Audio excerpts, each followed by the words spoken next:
Juan Pablo Duarte es uno de los principales libertadores de nuestro país. Por la gesta y la actuación de ellos, de Juan Pablo Duarte, Francisco de Rosario Sánchez y Ramón Matías Mella, hoy podemos decir que somos un pueblo libre, ya que ellos, a través de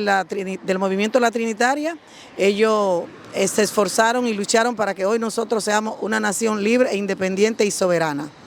Y por eso es tan importante la fecha de hoy, ya que un día como hoy nació nuestro Juan Pablo Duarte.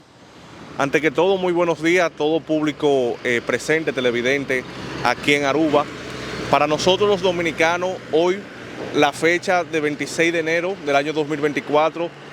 al igual que todos los años anteriores y los que vendrán, es un día muy emblemático en vista de que se conmemora y se celebra el natalicio de uno de nuestros padres de la patria, Juan Pablo Duarte Díez, quien fue el ideólogo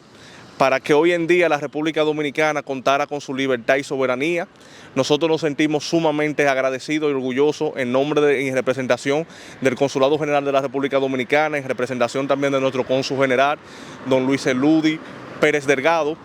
manifestándole y declarándole a cada uno de los dominicanos aquí en Aruba y en el mundo